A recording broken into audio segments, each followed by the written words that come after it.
From Pacifica, this is Democracy Now! The top Democrat on the Senate Judiciary Committee, Dianne Feinstein, is calling for the immediate postponement of the nomination proceedings of Supreme Court nominee Brett Kavanaugh after a second woman has come forward alleging he sexually assaulted her. This comes as 1,000 alumni of the Maryland prep school Dr. Blasey Ford graduated from have signed a letter in support of her, saying they're grateful she came forward. We'll speak with Alexis Goldstein, who attended the high school Dr. Blasey Ford did and is spearheading the letter. We'll also speak with Professor Barbara Ransby, who launched a black feminist ad campaign in 1991 in support of Anita Hill called African American Women in Defense of Ourselves. This came after Hill was questioned by an all-male, all-white Senate Judiciary Committee about her allegations Clarence Thomas sexually harassed her. Now, in trying to determine whether you are telling falsehoods or not, I've got to determine what your motivation might be. Are you a scorned woman? We'll also speak with Jody Jacobson, the editor-in-chief of Rewire. All that and more coming up.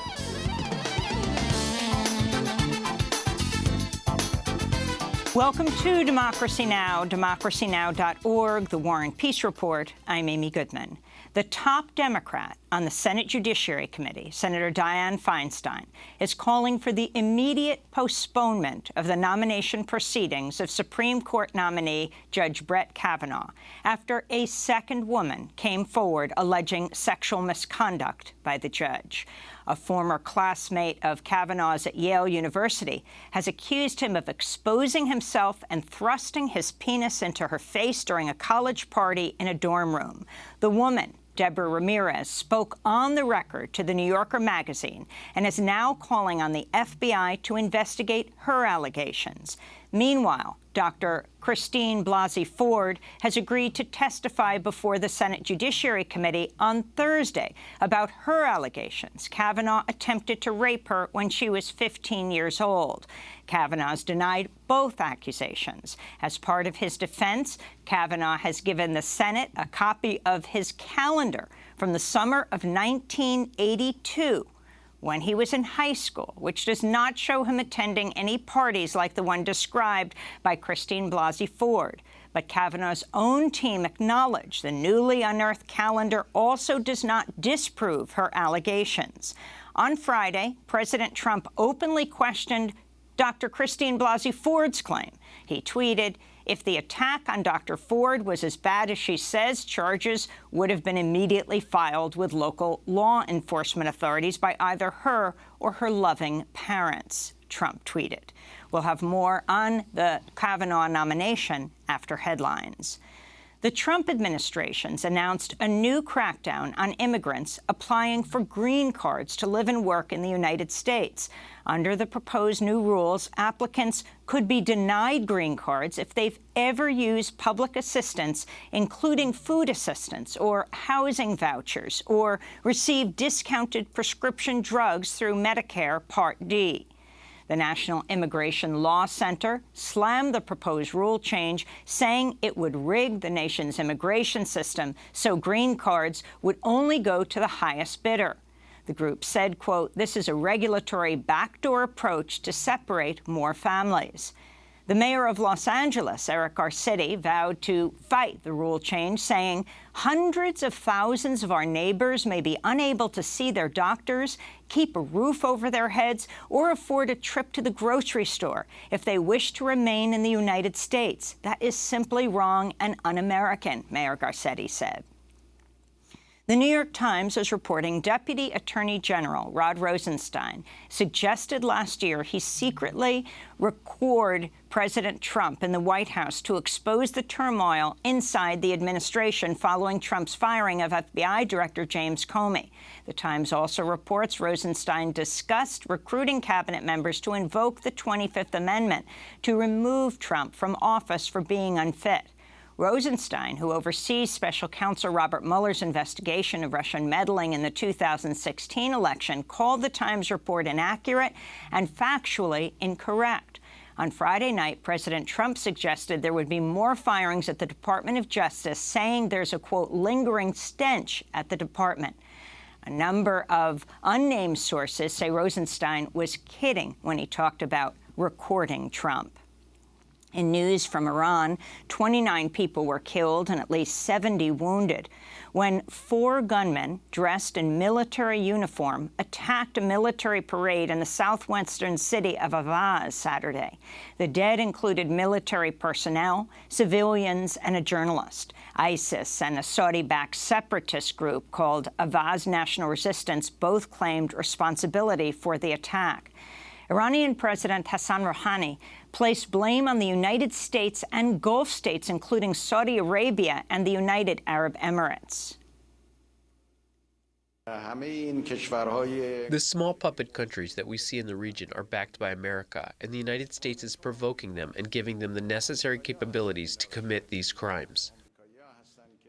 Tension between the United States and Iran is escalating ahead of this week's UN General Assembly, where both Rouhani and Trump will speak. On Wednesday, Trump is chairing a UN Security Council briefing on counterproliferation. He's expected to use the meeting to single out Iran. Meanwhile, one of Trump's top attorneys, Rudolph Giuliani, addressed an Iranian opposition group called the National Council of Resistance of Iran on Saturday.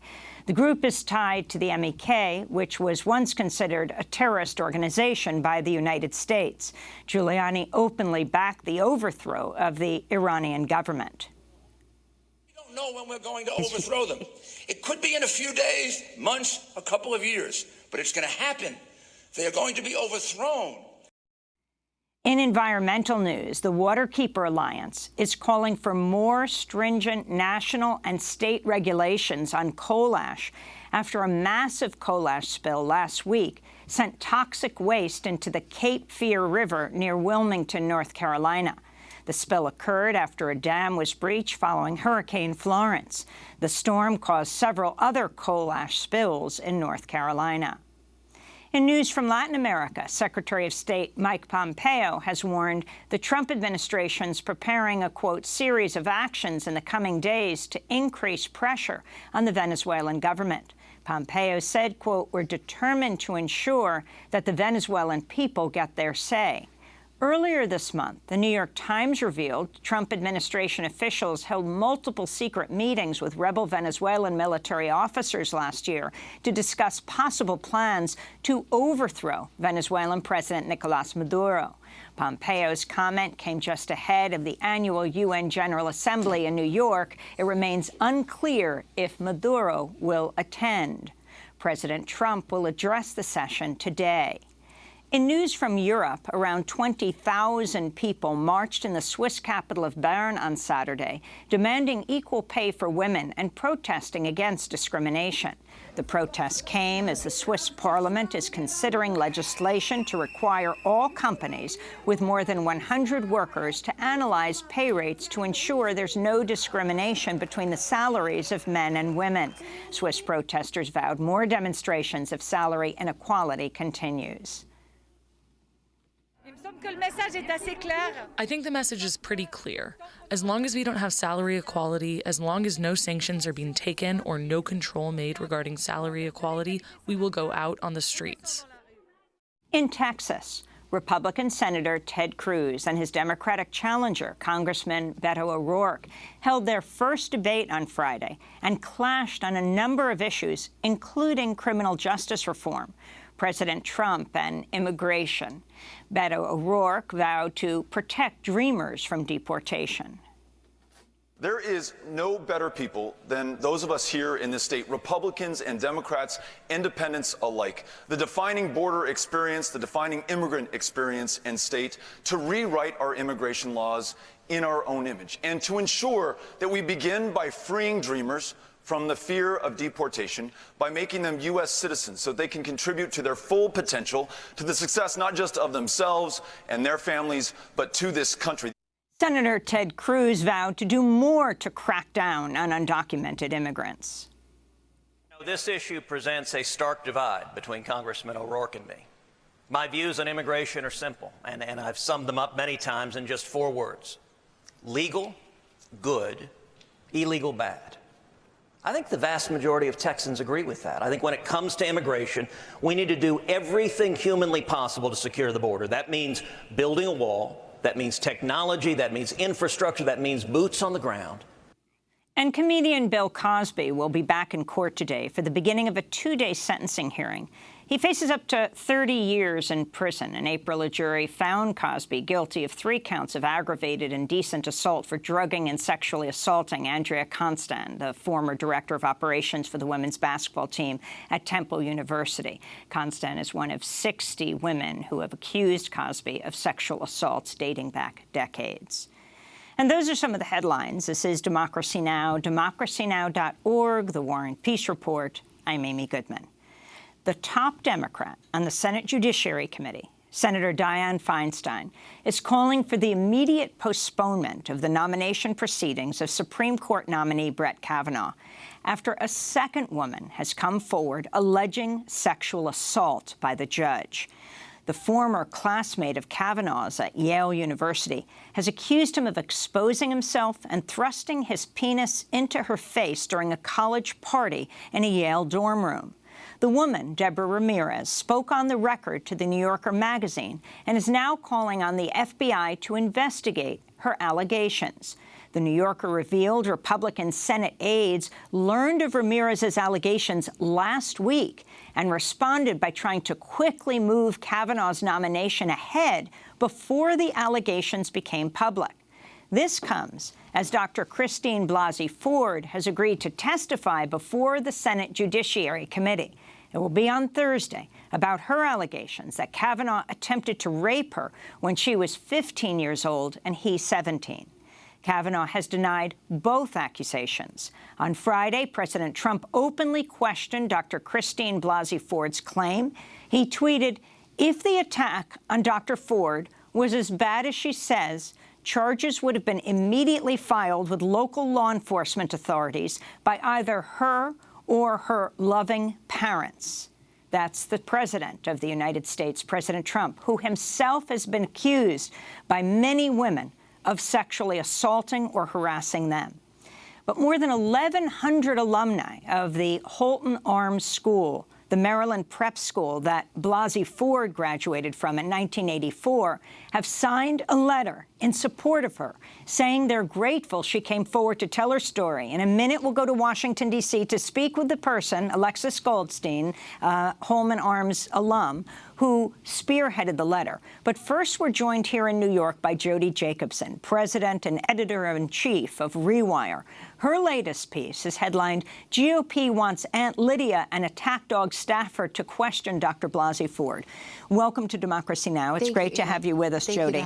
So, I mean, these revelations, these exposés, these allegations are coming out one after another. There's even a third. We'll talk about that in a moment.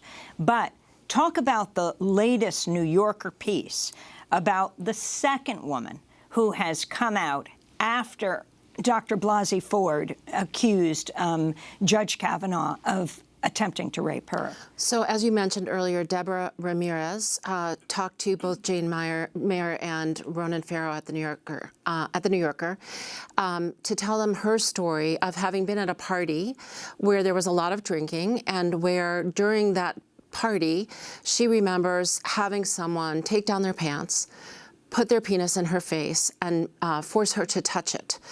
And she could not remember exactly. She had taken some time to talk with other people before she came forward to make sure that her memories coordinated, or not coordinated, but corroborated with theirs. And when she did come forward, she said that she remembered one flash of memory was that Brett Kavanaugh was pulling his pants up as he was laughing at her after having thrust his penis in her face. So, you know, here's another person who is coming forward into really a maelstrom of political debate around a man who has credible allegations from Dr. Blasey Ford, and the Senate GOP Judiciary Committee refuses to investigate either of these at this point. And I think it warrants an FBI investigation, because if you really want to know the truth, and I don't think the GOP does, then you would do an investigation before you seated a man on the highest court. If you made clear that sexual assault and sexual harassment were serious crimes that you took seriously, you would do an FBI investigation. So Deborah Ramirez then went on to spend years working with assault victims, yes, with domestic violence survivors. She lives in Colorado. Also, like Dr. Christine Blasey Ford, very hesitant to come forward. Very hesitant to come forward, as would anyone be, right? Because you're talking about a long time ago. You're talking about people who are very prominent in Washington circles, and you're also talking about an attack machine that has millions of dollars to put against you. We just saw last week that one of the GOP consultants, Garrett Ventry, who is associated with the firm that Ed Whelan is associated with, and he's the lawyer who last week floated this ridiculous theory that it was a doppelganger of Kavanaugh who actually attacked Dr. Blasey Ford. He floated that on Twitter and later apologized. This guy, Garrett Ventry, is associated with Ed Whelan and their firm, and he was found to have sexually harassed someone and was fired from his previous job. And explain who he was working for. He was a consultant with the Senate Judiciary Committee. He's a consultant with the Senate Judiciary Committee, working with the same PR firm, let's say, that swift-boated Kerry. And so there's a whole interconnected right-wing communications attack machine here. And Garrett Ventry had been himself fired from his previous job due to sexual harassment. So almost invariably, every time you overturn a rock, there's some guy associated with the White House and now with the Kavanaugh hearings who's been involved in sexual harassment. And explain who Mike Davis is. So Mike Davis, and I wrote about this in the piece that you referenced, Mike Davis is the chief counsel for the GOP, the Senate GOP Judiciary, for Grassley. And he was the guy who was being floated last week before a public hearing was agreed to, this idea that Chuck Grassley would have a quote-unquote fair, private questioning period with Christine Blasey Ford in California. He was going to send staffers, his staffers, out there to interview her in private and then come back with, you know, a judgment on whether or not she was saying something that was, you know, saying whether or not she could be credible. So what he was doing effectively was suggesting he would send his chief counsel out to California to privately interview Dr. Blasey Ford and come back with whatever he decided. This is the guy that last week, at the same time that he was being floated as the person to interview her, tweeted, "Unfazed and determined, we will confirm Kavanaugh." So this is not an impartial person that they were sending out to question Dr. Ford. Again, if you want to know what happened, if you care about sexual assault and sexual harassment, you have an impartial hearing and an impartial investigation. And there's not a single shred of evidence that the GOP wants that impartial investigation. And then Dr. Christine Blasey Ford, what she has agreed to and what the Senate Republican leadership, Senator Chuck Grassley and the other Republican senators, have not yet agreed to. She will be there with security. She doesn't want the man she alleges attempted to rape her, Brett Kavanaugh, in the room at any point with her.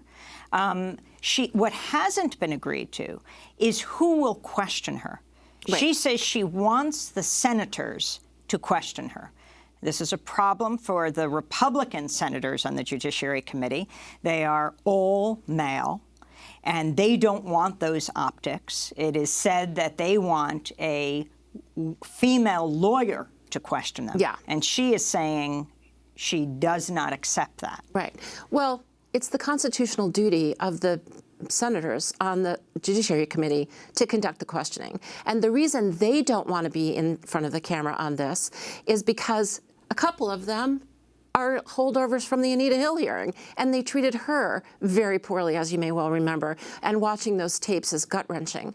So they don't want to be the public face, and they want to put what I would call an Aunt Lydia there, a woman who is meant to sort of, take on another woman in support of the patriarchy. And they think somehow, in some twisted analysis, that this makes them look better. It doesn't make them look better. It makes them look afraid. We're going to go to a 30-second break, then come back, and we'll be joined by Alexis Goldstein. We have to hurry with her. She's racing to the Supreme Court. There will be major protests around the country today, a kind of walkout, and she will be protesting at the Supreme Court. Jody Jacobson will stay with us. She's president and editor-in-chief of Rewire, and we'll link to her piece, GOP wants Aunt Lydia, an attack dog staffer, to question Dr. Blasey Ford. Back in 30 seconds. But you can't erase. It's the text in the middle of the night you didn't ask for. It could help your career, but at what cost? Are you holding back something that you're dying to say? Me too. Girl, I believe. Good. No. I Believe You by Fletcher. This is Democracy Now!, democracynow.org, The War and Peace Report. I'm Amy Goodman as we continue with the allegations against Supreme Court nominee Brett Kavanaugh, as a second woman has come forward accusing him of sexual misconduct. Deborah Ramirez accusing Kavanaugh of exposing himself and thrusting his penis in her face during a college party in a Yale dorm room while they were both students at Yale. Ramirez speaking on the record to the New Yorker magazine in a piece that was just revealed last night, a piece by Jane Mayer and Ronan Farrow.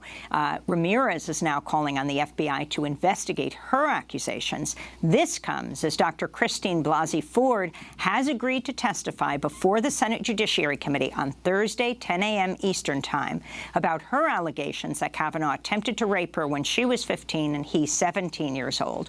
More than 1,100 alumni of the Holton Arms School, the Maryland prep school that Blasey Ford graduated from in 1984, have signed a letter in support of her sexual assault claims against President Trump's Supreme Court nominee, Judge Brett Kavanaugh, saying they're grateful that she came forward to tell her story.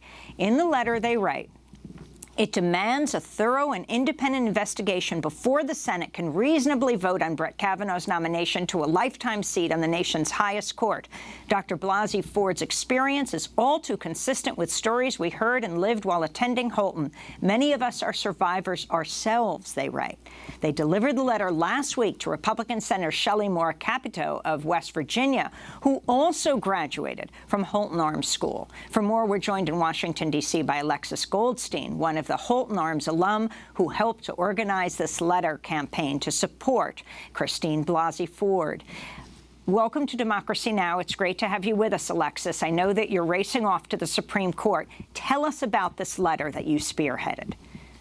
So I was a group of 6 women who attended Holton Arms, the class of 2005. 5 of them wrote the text of the letter very quickly. I was very impressed with them. And we as the Holton Arms community, a large number of us really wanted to say that we stood with Dr. Christine Blasey Ford and that we recognize her bravery in coming forward. This is coming at great personal cost to her. As folks have seen reported, she's been forced to move out of her home. She's facing death threats. And I think those of us in the Holton Arms community who signed this letter really just wanted to say, Dr. Blasey Ford, we have your back, and we stand with you, and we believe you, and we know how incredibly difficult this is, and you are so brave, and we are here for you. And explain what you're referring to in this letter when you talk about Holton Arms and the atmosphere at the time. Again, Judge Kavanaugh attended Georgetown Prep, which was a male prep school nearby. So I think this what Dr. Blasey Ford describes resonates a lot with the Holton Arms community, but it's not just about the Holton Arms community. I think pretty much any woman in America, this probably resonates with them, with any person in America. Whether you're a survivor yourself, you probably know one, whether you know it or not. Sexual assault knows no political party. It's not just something that happens at prep schools. It happens everywhere. But just like, anywhere else or any other school, members of the Holton Arms community, some of us unfortunately are familiar with this, and so we know how difficult it is to come forward. We know how much bravery it took her, and so we really just wanted to stand with her to say don't mess with her and that we have her back. Now, Alexis, there was another letter that was just her graduating class, Christine Blasey's graduating class of 1984. That's right. The class of 1984 did their own separate letter. I believe there were 24 signers the last time I checked, but there might have been more since then. We linked to their letter on the website for our letter, which is standwithblaseyford.com. They did it independently, but we just asked permission to link to their letter. How did you deliver the letter to Congressmember Capito, who also went to your school? She's also an alum of Holton Arms. So we wanted to make sure that every alumna knew about this letter, that we wanted to give everyone an opportunity to sign. Julia Louis-Dreyfus is another alumna of Holton Arms who we invited to sign. She did sign. Christine Lagarde is an alumna of Holton Arms. We continue to invite her to sign. And Senator Capito is an alumna of Holton Arms. And we just wanted to make absolutely sure that she saw the letter and had an invitation to sign it. So we went to her office last Thursday and hand-delivered a letter to the front desk.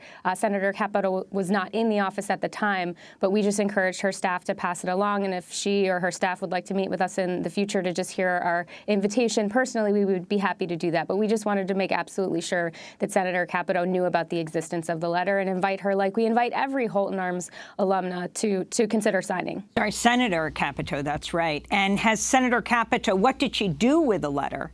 And has she responded to you all since? You are sister alum, after all.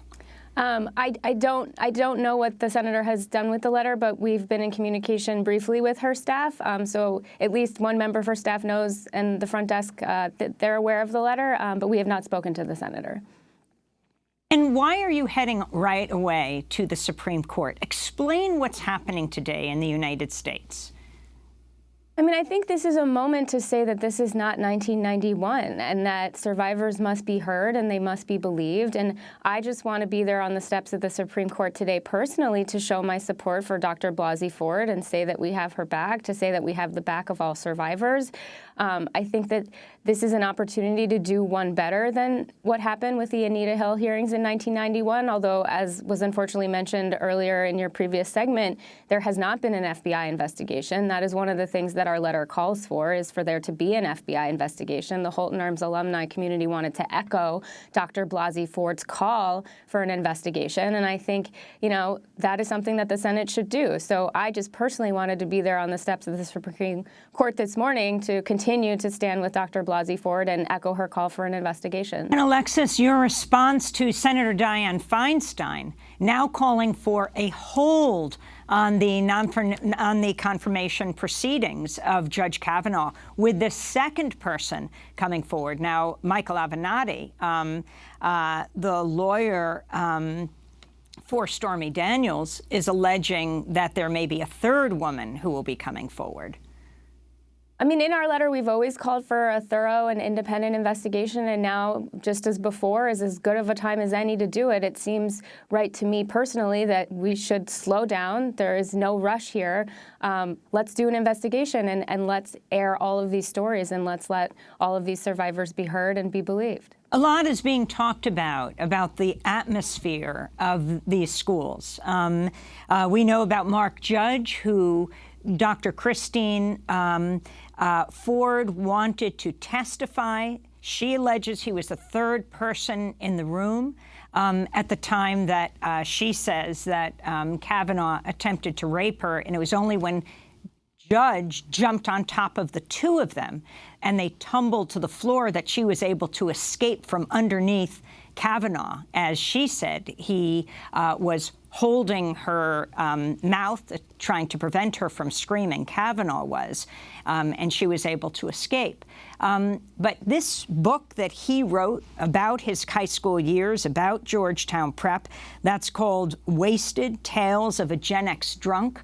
The atmosphere they're describing, and then what we hear Deborah Ramirez in the latest New Yorker piece allege what happened to her not so long after, when Kavanaugh was 18 at Yale. Talk more about that. I mean, I don't think any of this is unique to any one individual school. I don't think it's certainly not unique to Holton Arms. I mean, I can't really speak to Yale. I was not a student at Yale. But I think, unfortunately, sexual assault happens everywhere, and it's an issue that is deeply personal for a lot of folks. It's an issue that deserves serious consideration and to be taken seriously. And when survivors come forward, they're doing so at immense personal cost. And as we saw last week with the hashtag Why I Didn't Come Forward, I believe it was, there's a lot of reasons that women and other survivors don't come forward. And so I don't think that this is a problem that is specific to any one institution. I mean, underage drinking happens everywhere, all across the country. Excessive drinking happens everywhere, all across the country. And unfortunately, sexual assault happens everywhere. So I think this is a problem that we as a country need to think about and contend with. But again, the most important thing and the focus, I believe, of the Holton Arms community letter was just, Dr. Blasey Ford, we're here for you, we stand with you, we believe you, you need to be heard, and there needs to be a thorough and independent investigation. Alexis, 1,100 women signed this letter. Talk about this number. What are the class sizes at Holton Arms?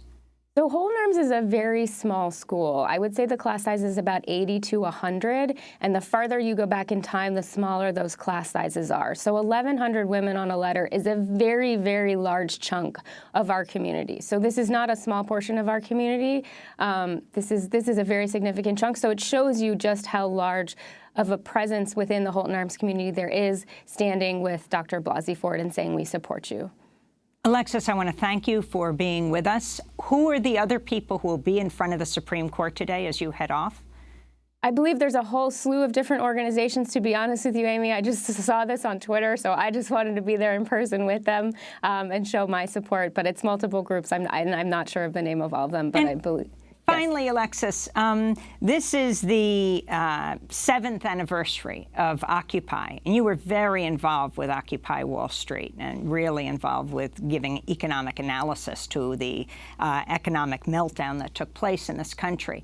I was wondering how you compare the Occupy movement to what we're seeing today, the whole Me Too movement around this country, and especially that is expressing support like your school has. And by the way, has the management of the school expressed support for Dr. Ford? But if you could compare the two.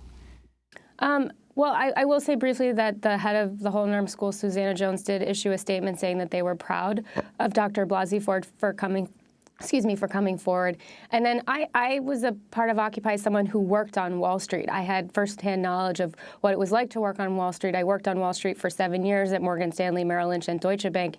And in some ways, I would guess that is the parallel that I would draw. The Me Too movement is about women and survivors with personal experience with sexual assault and telling their own stories and speaking their truth about what happened to them. And I suppose that, at least for me personally, is the main parallel. Is it's about folks with personal experience coming forward and saying, here is my truth. But I would say the other parallel, I suppose, is just people standing up and speaking their beliefs and trying to say, this is how we want to build a better world, whether it is a better world that has more economic fairness or a world without sexual assault.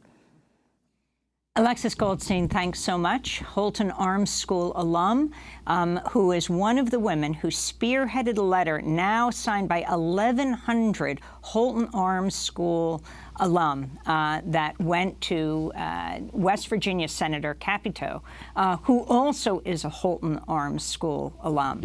We're going to turn back now to Jody Jacobson, and then we're going to turn to Professor Barbara Ramsby in Chicago, who is involved with support for Anita Hill in 1991. But Jody Jacobson, president and editor-in-chief of Rewire, there is so much to talk about here. So much news has come out. In the New Yorker piece that came out last night that detailed the accusations of the second woman to say that Brett Kavanaugh, in his first year at Yale, sexually assaulted her, pushed his genitals in her face, humiliating her and assaulting her. In that same New Yorker piece is a quote from Mark Judge's ex-girlfriend, Elizabeth Rasor. I'm not sure, Razor. How do you pronounce her name? R-A-S-O-R. Now, Mark Judge was a friend of Kavanaugh. He wrote the book Wasted, about his high school years. In it, there is a person called Barto Kavanaugh, which is clearly a thinly veiled reference to his friend. And the New Yorker piece quotes Mark Judge's ex-girlfriend, Elizabeth Rasor, saying Rasor recalled that Judge had told her ashamedly of an incident that involved him and other boys taking turns having sex with a drunk woman. Rasor said that Judge seemed to regard it as fully consensual. She said Judge did not name others involved in the incident, and she had no knowledge Kavanaugh participated, but Rasor was disturbed by the story and noted it undercut Judge's protestations about the sexual innocence of Georgetown Prep. Rasor stressed under normal circumstances I wouldn't reveal information that was told in confidence, but she said, I can't stand by and watch him lie. Yeah, so Mark Judge and Brett Kavanaugh, I believe, are still friends. They've been friends for a very long time. Mark Judge has written prolifically, not just in the one book you mentioned, but in others, about how his alcoholism throughout his teen years and how wild his life was. He has refused to come and testify, and the Senate Judiciary Committee, GOP, has refused to subpoena him. Now, he's been identified by this woman in the New Yorker as having told her stories of what are effectively gang rapes, because as the story is told, they get a woman drunk and gang rape her. So I think this alone merits investigation, and I think it's part of the reason that Judge doesn't want to come before the committee, because he would be under oath and be questioned about these things. And he's got his own lengthy written record of all of these activities. I think also, you've got this hint by Michael Avenatti. It's not corroborated. I don't know whether or not he has actual evidence or he's sort of trying to get into the drama on this. I don't know, but let me go into when you're talking yeah. about Michael Avenatti. Yeah. This is very important. The lawyer for Stormy Daniels. This is the list of questions that Michael Avenatti says should be asked of Brett Kavanaugh, and these were released in a series of emails he had with the person you were talking about earlier, Mike Davis, right. the staffer right. on the Senate Judiciary Committee.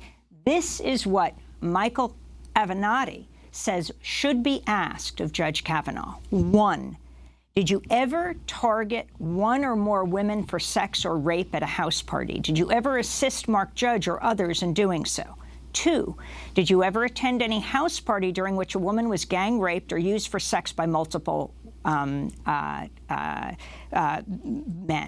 3, did you ever witness a line of men outside a bedroom at any house party where you understood a woman was in the bedroom being raped or taken advantage of? 4, did you ever participate in any sexual conduct with a woman at a house party whom you understood to be intoxicated or under the influence of drugs? And 5, did you ever communicate with Mark Judge or anyone else about your participation in a, quote, train involving intoxicated women? 6, did you ever object or attempt to prevent one or more men from participating in the rape or taking advantage of a woman at any house party? Yes. These are the questions Michael Avenatti says the senators must ask. He's implying that he's got information about this. Again, it's uncorroborated. He hasn't brought forth any person, but it connects back to the story that Razor told in the New Yorker, and it also connects back to other pieces of the New Yorker story and other reporting around Kavanaugh at Yale. He was part of a fraternity that was known for very heavy drinking.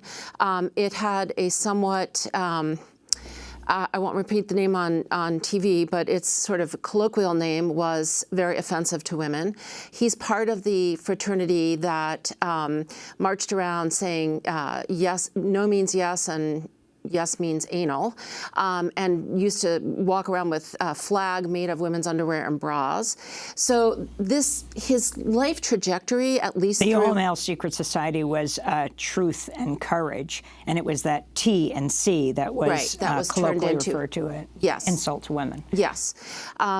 So again, there's sort of a bigger pattern here that if you were really interested in investigating, let's just remind ourselves that Brett Kavanaugh does not have a great deal of credibility anyway, because several people knowledgeable about his testimony on other issues have claimed that he perjured himself, like Lisa Graves, who was chief counsel during the time that he was at the White House in the Bush administration.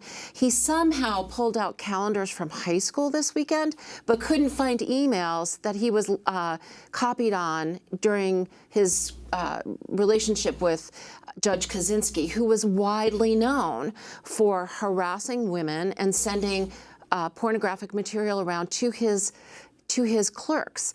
So there are very selective memories going on here with, talk about selective memory. Brett Kavanaugh seems to have a very selective memory and only brings forth those things that seem to hold up his end of the story. There is so much that continues to be revealed. I want to thank you, Jody, for coming in, especially our condolences on the death of your brother. Thank you. Thank you for coming here in this difficult time. Jody Jacobson, President and Editor-in-Chief of Rewire. We will link to her latest piece. GOP wants Aunt Lydia, an attack dog staffer, to question Dr. Blasey Ford. This is Democracy Now! When we come back, we'll be joined by Professor Ransby, Professor Barbara Ransby, who will talk about her role in gaining support, particularly of African-American women, for Anita Hill back during the Anita Hill Clarence Thomas hearings. Stay with us. That primitively grows, and when we go to bed, scarecrows from the far east come to eat its tender fruits. And I've thought that the best way to protect our tree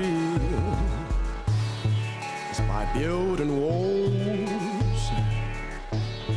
walls like unicorns in full glory and galore, and even stronger than the walls of Jericho. But glad then, my friend, that in a few we shall reap a Galilee.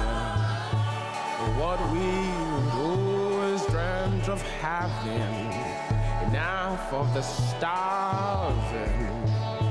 Just love. This is Democracy Now!, DemocracyNow.org, The War and Peace Report. I'm Amy Goodman. News that Dr. Christine Blasey Ford will testify Thursday about her sexual assault allegation against President Trump's Supreme Court nominee, Judge Brett Kavanaugh, has prompted many to warn senators not to repeat the same mistakes made during the confirmation process of Justice Clarence Thomas back in 1991, when Anita Hill was questioned by an all-male, all-white Senate Judiciary Committee about her allegations that Thomas sexually harassed her when he was her supervisor. This is Republican Senator Hal Heflin questioning Anita Hill back in 1991. Now, in trying to determine whether you are telling falsehoods or not, I've got to determine what your motivation might be. Are you a scorned woman? Former Vice President Joe Biden has been sharply criticized for his role in questioning Anita Hill as chair of the Senate Judiciary Committee back in 1991. You tell the committee what was the most embarrassing of all the incidences that you have alleged? I think the one that was the most embarrassing was his discussion of pornography involving these women with large breasts and engaged in variety of sex with different people or animals. That was the thing that embarrassed me the most and made me feel the most humiliated. So that was then Senator Biden questioning Anita Hill. She was also questioned by the late Senator Arlen Specter. You testified this morning in response to Senator Biden that the most embarrassing question involved, this is not too bad, women's large breasts. That's a word we use all the time. That was the most embarrassing aspect of what Judge Thomas had said to you. No, the most embarrassing aspect was his description of the acts of these individuals, these women. In the weeks after that hearing, Black feminists organized a manifesto titled African American Women in Defense of Ourselves that was signed by nearly 1,600 women who raised $50,000 to publish it as an ad in the New York Times. It read in part, "We're particularly outraged by the racist and sexist treatment of Professor Anita Hill, an African-American woman who is maligned and castigated for daring to speak publicly of her own experience of sexual abuse. The malicious defamation of Professor Hill insulted all women of African descent and sent a dangerous message to any woman who might contemplate a sexual harassment complaint." That was 1991. Now, Anita Hill has issued a statement on the sexual allegations against Brett Kavanaugh, writing, quote, "Given the seriousness of these allegations, the government needs to find a fair and neutral way for complaints to be investigated. I have seen firsthand what happens when such a process is weaponized." In a moment, we're going to go to Chicago, where we're joined by Barbara Ransby, who was one of the initiators of African American Women in Defense of Ourselves in 1991.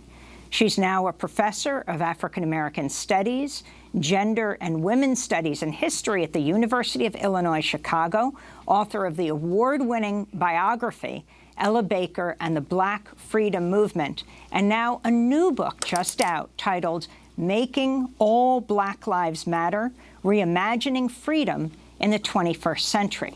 We're going to go to break, and then we're going to come back.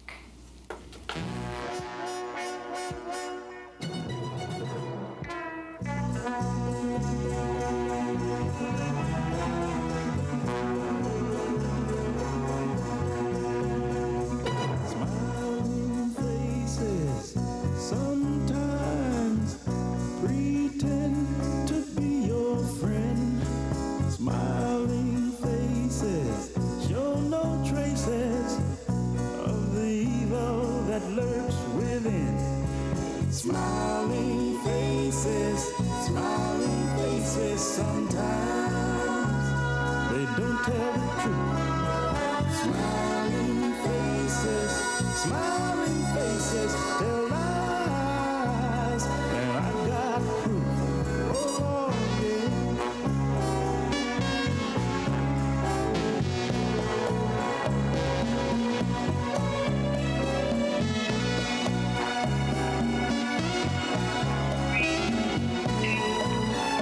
This is Democracy Now!, democracynow.org, The War and Peace Report. I'm Amy Goodman.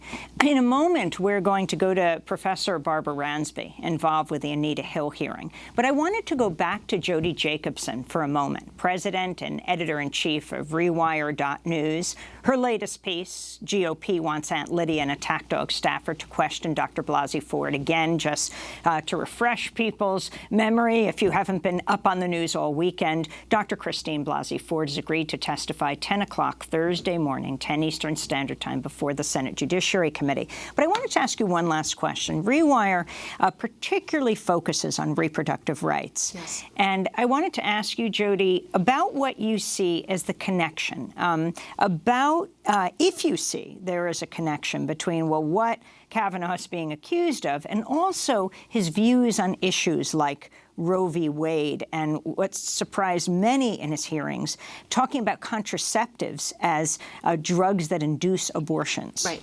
So, as we all know at this point, it's been a project for 40 years of the far right to get rid of Roe v. Wade and to eliminate abortion in this country. And if you recall, Trump promised on the campaign trail to put judges on the court that would do that. And Kavanaugh has a very solid record of being against abortion rights. He was the sole judge that tried to stop a young girl from getting an abortion who was in an immigrant girl in custody. He was overridden, but he personally tried to stop that abortion from happening. He's very anti-choice, and he also repeated a right-wing talking point, which is that contraception, which prevents pregnancy, so it can't be an abortifacient because you can't have an abortion if you are not pregnant, that contraception is an abortifacient. And this is, the original fake news system is the right-wing anti-choice movement, because they have used so much fake information. It's not science, it's fake information as a sort of counter to real science and evidence around abortion and contraception. And by repeating that trope, he shows exactly how little he knows and how ideological he is about what the CDC calls one of the greatest public health achievements of the past century, which is contraception. So he's very anti-choice and anti-contraception. I'm going to go right now back to Chicago, where we have just hooked up by satellite historian Barbara Ransby.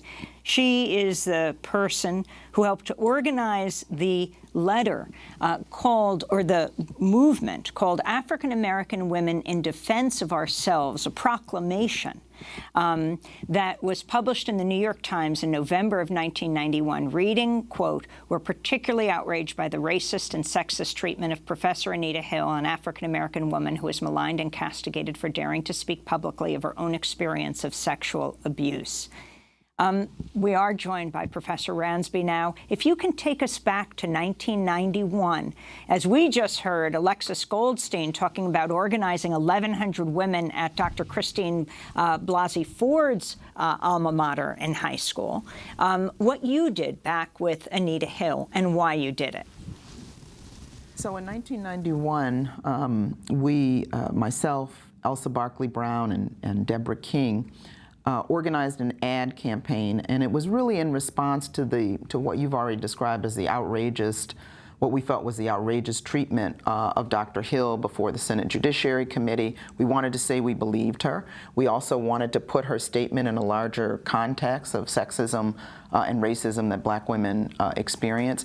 And we did this, before the internet. So we got letters. We had an 800 phone line. We really reached far and wide. And I think many people were watching the spectacle of those hearings and were outraged by it. And we wanted to give voice to that rage. We wanted to insert our voices as Black feminists into a public discourse. And so we wanted to put the ad in the New York Times. We put it in several African-American newspapers as well. And then an organization called AWEDU, African American Women in Defense of Ourselves, grew out of that and lasted for several years, engaged in various work around gender justice.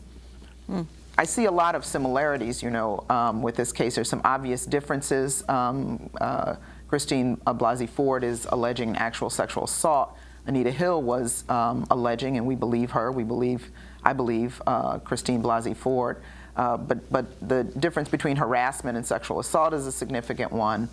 The racial and class backgrounds of the accuser and the accused is different, and of course it's 27 years later. So all those things are part of my reaction to this, but despite Me Too, despite all of the heroic work of so many women organizers for so many years, patriarchy and misogyny are still very much alive and well, and we see it playing out in how these stories are being retold, but also in how the Republican senators are behaving with skepticism and concern more about optics than substance. You know, people may not realize it was the Senate Judiciary Committee in 1991 that was led by Senator Joe Biden. It was a Democratic majority Senate Judiciary Committee. That the Republicans don't want to repeat the optics of Dr. Christine Blasey Ford pushing very hard to be questioned by the senators. All the current Republican senators on the Senate Judiciary Committee are white men. There are 4 Democratic women on the Senate Judiciary Committee, and of course it's Republican.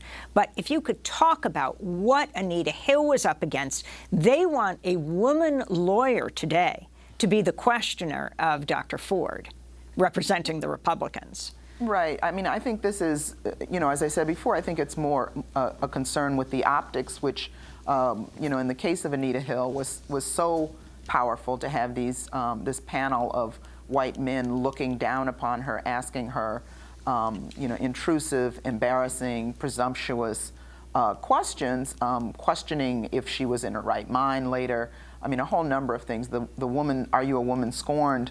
was probably the ultimate low point. But I also wanted to comment. Hal Heflin. Hal Heflin. But Joe Biden, I think, has expressed some regret about how he handled the hearing. There were other witnesses who were standing ready to corroborate Anita Hill's allegations who were not allowed to testify, and I think that's something to consider as we're considering this case as well. Yeah, I mean, optics are a concern. I want to say, that it's outrageous what happened, what women are alleging happened 35 years ago at Georgetown Prep and more recently at Yale in terms of Kavanaugh. But what's also outrageous is the feigned disbelief of these senators. I don't think for 1 minute that they find it implausible that these kinds of things happen. They are so pervasive.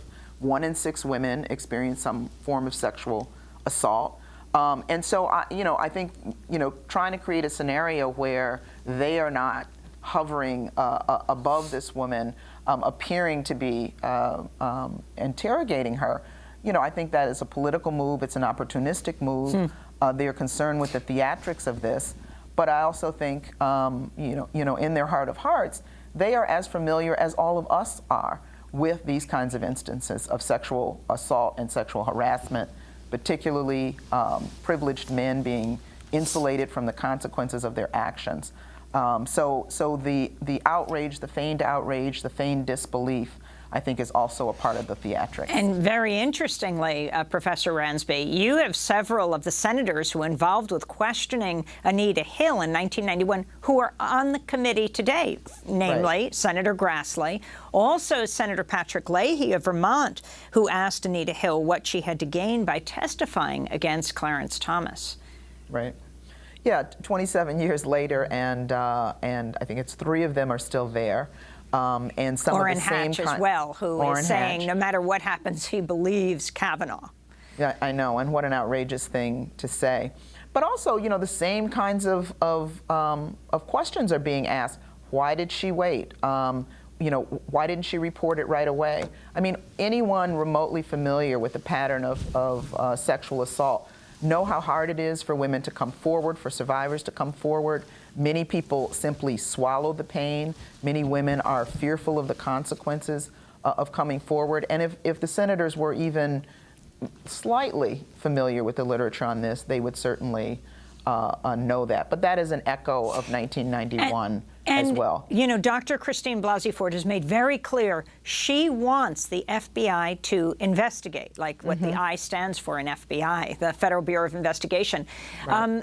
Anita Hill did have an FBI investigation, got one. It lasted for 3 days. Right. I'm not a big fan of the FBI, but in this case, certainly, I think an FBI investigation is warranted. There was an FBI investigation with Anita Hill. I think Anita Hill made a very strong, persuasive, and credible argument and told a story that was very compelling in terms of what happened to her vis-a-vis Clarence Thomas. You know, we believed her, and you know, I think you know, we've been borne out. But the other thing I want to say is that, you know, in this atmosphere of Donald Trump, I think that's another significant change when you have someone who is an admitted sexual predator in the White House. The Republican senators can tolerate Trump. They certainly are prepared to defend and tolerate the kinds of actions that Brett Kavanaugh Well, this is part one of our discussion. Barbara Ransby has a new book out. It's called Making All Black Lives Matter. Barbara Ransby is a professor of women's studies and history at University of Illinois, Chicago. I'm Amy Goodman. Thanks for joining.